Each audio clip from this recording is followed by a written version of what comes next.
Hello and welcome back to another episode of BattleCHAT, where you guys chill out and I talk about BattleCON concepts. In this episode, we're going to talk about dash versus dodge. For many of you who don't know, in the upcoming Trials expansion, we'll actually be replacing dash with this new base called dodge.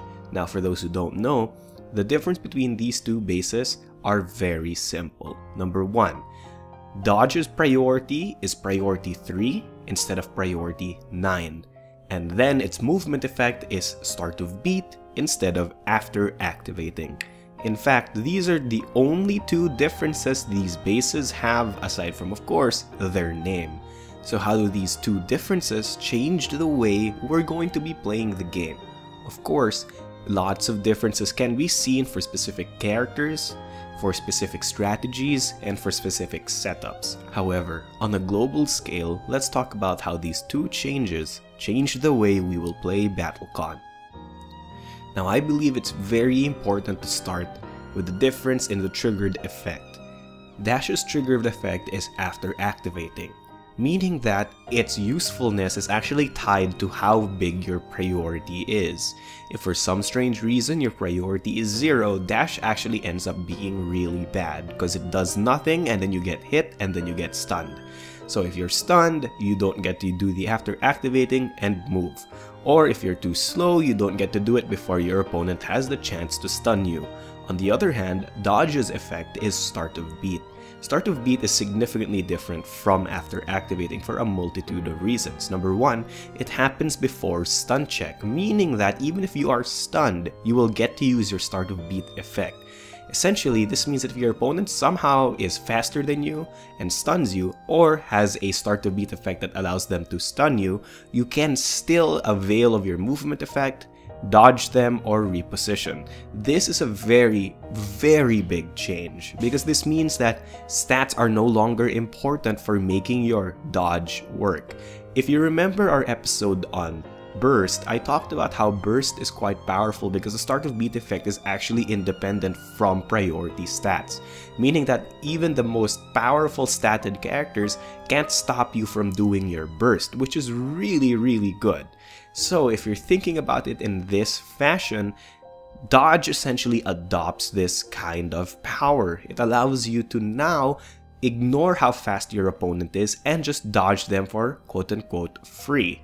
This is actually a really powerful change, meaning that even lower statted characters now have a really powerful dodge, but as an effect, higher statted characters are no longer able to counter dodge using priority. This means that speedsters take a big hit to their power levels because they can no longer counter dash by simply being faster than it. Of course, certain other characters have ways of stunning opponents during start of beat and all that stuff, and those guys can no longer do those tricks to counter dash.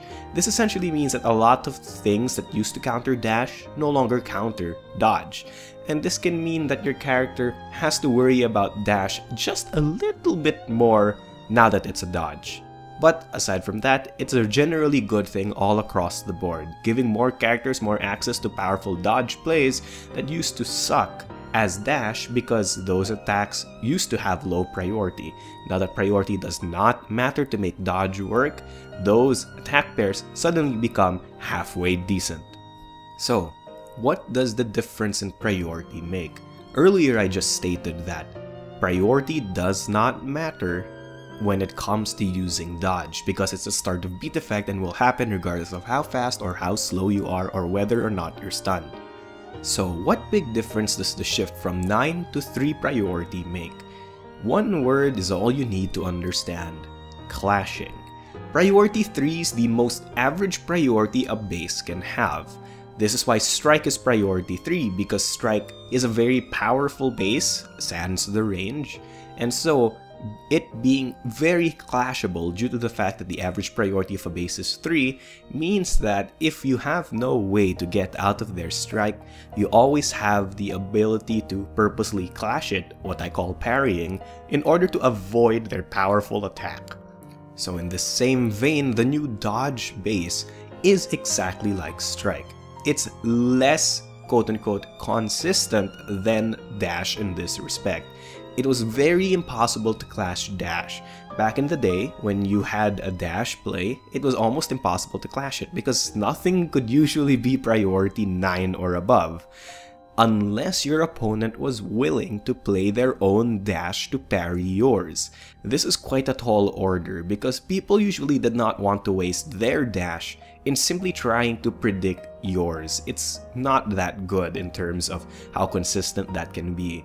But of course, now that the dodge base is priority 3, this means that the opponent can choose to play an attack that's an actual attack, say play a strike or play a plus priority shot or a minus priority drive or something like that, beat a few of your other attacks, and also beat the quote-unquote dodge play by clashing it out and then forcing you to play a different attack. So this means that dodge now has an extra failure space that stats are reliant on. And this is very interesting because it now means that attacks that either increase or decrease the priority of dodge are usually the way to go, making dodge less predictable to parry/clash. This is very important to note because of the extreme consistency that the new dodge has. Because again, like I've told you, dodge is now quote-unquote independent from stats.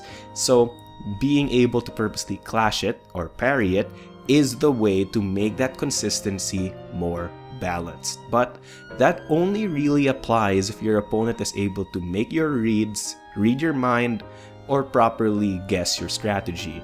As usual, nobody can read minds, so the added layer of clashing can be very prominent, but only really if you and the opponent have a bead on each other's strategies. If you continue to play unpredictably and not dash every 3 beats, this will usually not be a problem. However, that is just my opinion, and that's just me having a little battle chat. If you guys have any comments, questions, or suggestions, do put them in the comment section down below, because I'd love to read them. And of course, if you guys have your own opinions, maybe you think dodge is significantly worse than dash. Maybe you think that the added parry level makes the game a bit too complicated. Put that in the comment section down below as well, because I'd love to hear that, and of course other people would love to see it as well. And of course, if you guys have any suggested topics you want me to cover on this video series, do put them in the comment section down below, because I assure you they will become the topic for a future video. Without much else to say, thanks for watching, and good night.